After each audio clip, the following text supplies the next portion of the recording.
नमस्कार विद्यार्थी मित्रांनो, एएन स्टडी झोन या आपल्या अभ्यासाच्या क्लासमध्ये आपलं मनापासून स्वागत आहे. आज आपण एका अशा व्यक्तिमत्वाचा सविस्तर अभ्यास करणार आहोत ज्यांच्यावर स्पर्धा परीक्षांमध्ये हमखास प्रश्न विचारले जातात. आपण बोलतोय थोर समाज सुधारक, विचारवंत आणि लेखक गोपाळ गणेश आगरकर यांच्याबद्दल. आपल्याकडे एएन स्टडी झोनने तयार केलेल्या काही नोट्स आहेत ज्या खास पोलीस भरती, तलाठी, ग्रामसेवक आणि MPSC यांसारख्या परीक्षांसाठी बनवल्या आहेत. या माहितीच्या आधारे आपण आगरकरांचे विचार, त्यांचं कार्य आणि परीक्षेच्या दृष्टीने महत्त्वाचे मुद्दे समजून घेऊया. चला तर मग हा आढावा सुरू करूया. सुरुवातीला त्यांची थोडक्यात ओळख करून घेऊ.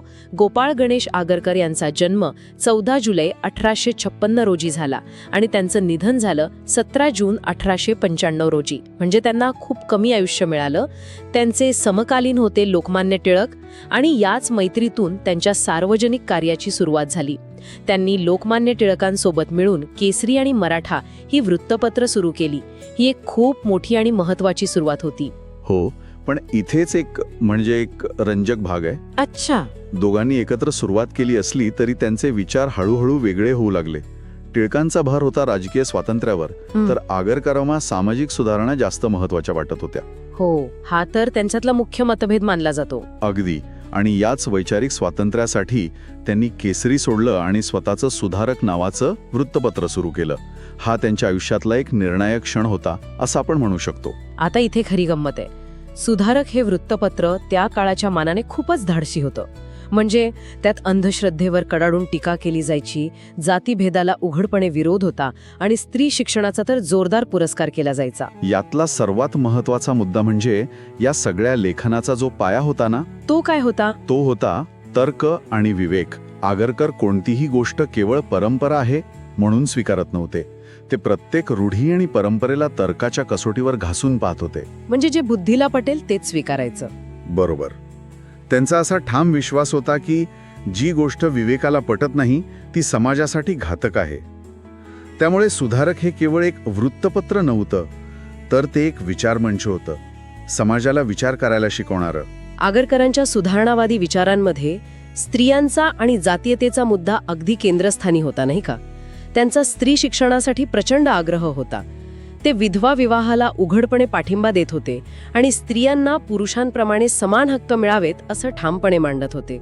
हे लक्षात घ्यायला हवं की त्या काळात हे विचार मांडणं हे खूपच क्रांतिकारी होतं. खरंय. त्यांच्या मते जोपर्यंत समाजातल्या स्त्रिया अज्ञानी आणि बंधनात आहेत तोपर्यंत समाजाची प्रगती होऊ शकत नाही. त्यांनी स्त्रियांच्या हक्कांना सामाजिक न्यायाच्या दृष्टिकोनातून पाहिलं, केवळ सहानुभूती म्हणून नाही. तसंच जातीभेदावरही त्यांनी कठोर भूमिका घेतली.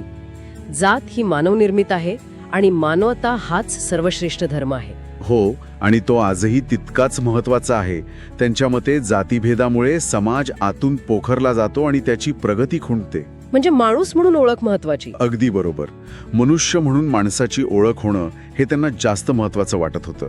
त्यांनी जातीच्या पलीकडे जाऊन समाज एकसंध व्हावा यासाठी एक वैचारिक लढा दिला. आणि आता तो मुद्दा ज्यावर परीक्षेत अनेकदा प्रश्न विचारला जातो, टिळक आणि आगरकर यांच्यातील मतभेद. थोडक्यात सांगायचं तर लोकमान्य टिळकांचं म्हणणं होतं, आधी स्वराज्य मग समाज सुधारणा. बरोबर? या उलट आगरकरांची भूमिका होती की आधी समाज सुधारणा. म्हणजे त्यांचं म्हणणं होतं की त्यांचं म्हणणं असं होतं की जो समाज रूढी, परंपरा, अंधश्रद्धा आणि जातीभेदाने विभागलेला आहे तो स्वराज्य मिळवून तरी काय करेल. आधी आपलं घर सुधारलं पाहिजे, मग आपण स्वातंत्र्याची मागणी करू शकतो. हा त्यांच्यातील वैचारिक संघर्षाचा मूळ गाभा होता. म्हणजे हा केवळ दोन व्यक्तींमधला वाद नव्हता? अजिबात नाही. हा राष्ट्र उभारणीच्या दोन वेगवेगळ्या पद्धतीमधला संघर्ष होता. आगरकरांनी केवळ लेखनच केलं नाही, पण शिक्षण क्षेत्रातही महत्त्वाचं काम केलं. ते पुण्यातील प्रसिद्ध फर्ग्युसन कॉलेजचे प्राचार्य होते. त्यांनी आधुनिक, वैज्ञानिक आणि विचार स्वातंत्र्याला प्रोत्साहन देणाऱ्या शिक्षणाचा पुरस्कार केला. हो, आणि हे त्यांच्या विचारांशी अगदी सुसंगत आहे. त्यांना अशी पिढी घडवायची होती जी प्रश्न विचारेल, जी तर्काच्या आधारावर गोष्टी स्वीकारेल. अच्छा.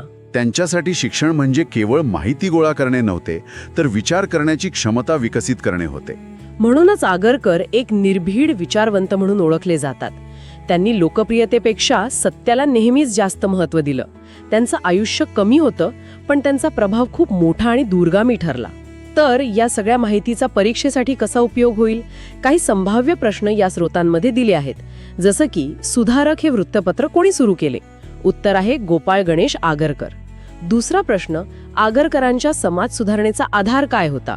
याचं उत्तर सोपं आहे, विवेक आणि तर्क. बरोबर.